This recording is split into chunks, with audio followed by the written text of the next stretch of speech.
In 2007, I traveled to the United Kingdom as part of the management team for a project that involved a collaboration between the Higher Institute of Applied Medical Sciences, Boya, the University of Boya, and the University of East Anglia. This project was funded by the British Council to help reinforce the capacity for degree-level nursing education in Cameroon. Many good things happened to me as a result of my involvement with this project, but the one I want to talk about today is the one you are probably not expecting. At this time, I was working as administrator of the Higher Institute of Applied Medical Sciences, Boya, on a monthly salary of 70,000 CFA francs, including allowances. While in Britain one evening, I was eating KFC chicken, drinking British beer in my VIP guest room in Norwich. I found myself doing some financial arithmetic. It occurred to me that factoring in visa fees, flight tickets, accommodation, and the daily subsistence allowance I was receiving in cash, the British Council was actually spending £74 on me per day. Now, here was a guy who was earning 70,000 CFA francs per month on a job that he spent over 60 hours a week on, including some holidays and weekends. Here was this same guy eating KFC chicken, drinking beer, sleeping in a VIP room, flying up and down, and getting paid per day, the equivalent of his monthly salary. To do what? Coordinate a project, something that I did naturally for a few minutes a day. This was my financial wake-up call. Having been raised by a family that was struggling financially, I received the kind of financial indoctrination that 97% of kids receive, since 97% of parents are struggling financially and we receive our financial education at home. They say we should go to school, work hard, graduate with good grades, get a job, work hard on the job, secure a good pension, retire, and be happy. I had gone to school. I had graduated as one of the best students in any class I ever attended. My transcript was the envy of many. I had a job that was a miracle for someone of my age. And I was happily on my way to working harder, hopefully earning more through promotions and advancements, and counting on a pension after retiring 30 years later. I am thankful to God that I got this wake-up call. Today I will give you the why, and then in a future presentation I will show you how I changed my life from that moment on. 2 years ago, I lost a dear friend and colleague.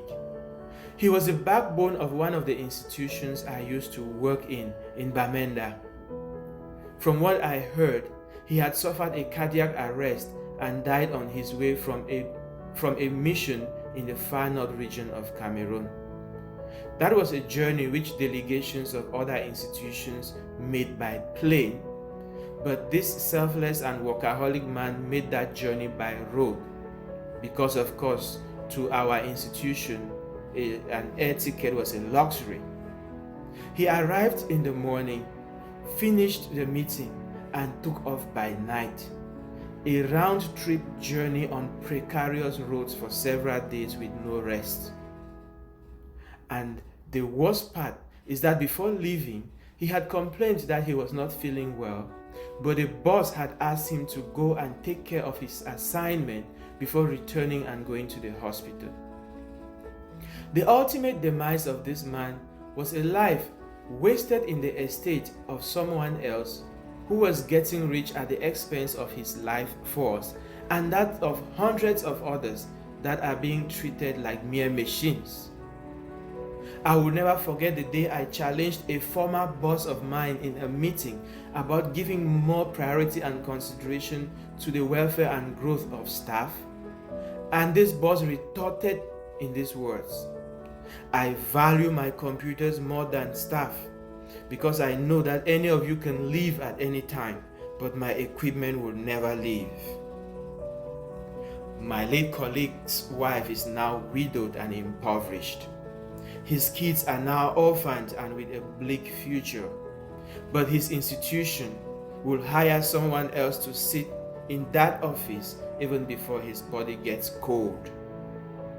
As grim as it all sounds, here is the part I am really driving to.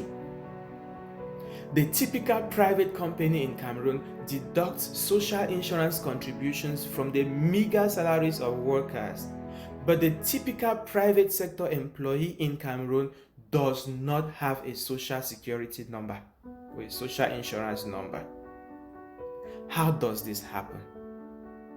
Even if you work for an ideal company that deducts your contribution, actually pays your contribution to the National Social Insurance Fund and matches your contribution as required by law, what you will get as pension after retirement will be about 1/3 of the base salary you were earning when you were in service. In case you do not already know, staying alive and healthy becomes more and more expensive as you grow older. The cost of living is always going up, and inflation is as permanent as the sky above us. In other words, if you are to be happy in your retirement, you should have a retirement income that is 3 times your present income, not 1/3 of your present income. My friends at the National Social Insurance Fund will say that the institution has undergone many reforms, but it will take me a long time to forget the number of retired people who struggle and die without ever seeing their pensions. This brings to mind my former teacher who died recently.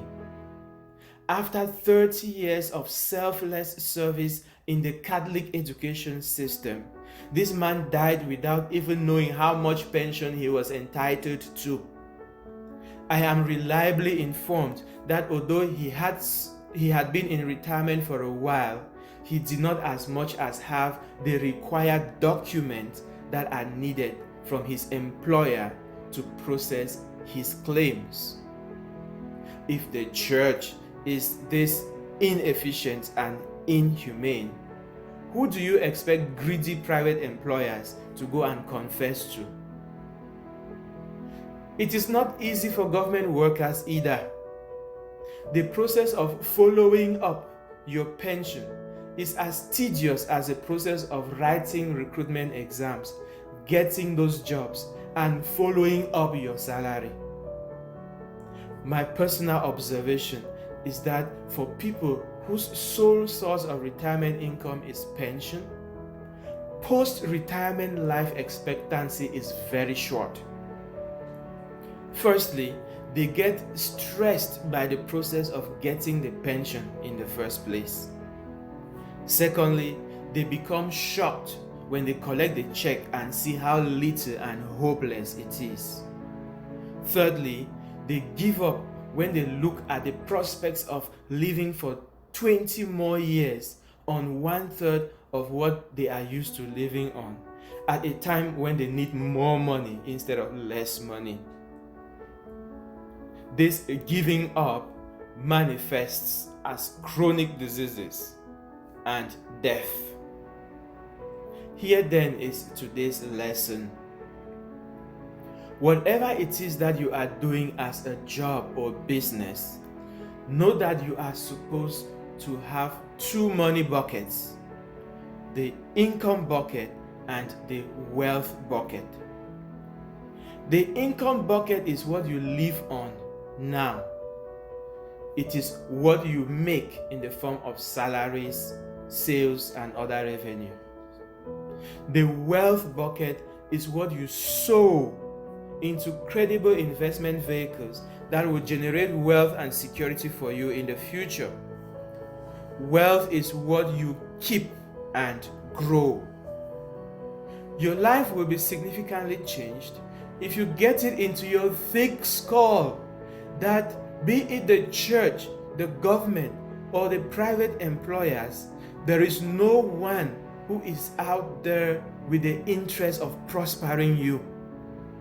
Their sole purpose is to use your life force to prosper themselves while giving you as little compensation as possible. Like it or not, you are a cow that produces milk for the economy. Your employer's goal is to give you just enough hay and deception to keep you alive and focused on the job so that you can keep producing more milk. I pray that this message serves as your own wake-up call. It is your duty to be the manager of your own life. And you cannot manage your life if you don't manage the finances that are the fuel of life. If you do not take care of yourself, no one will. Not the government, not the church, not your employer, and certainly not your kids, whose own problems will be worse than yours if they grow up with the same financial illiteracy as you. Do not waste your life hustling like a robot. Be the CEO of your life. Go back to the drawing board. I am GodfreyEsoh. Thank you for following this episode of Raptures of Inspiration.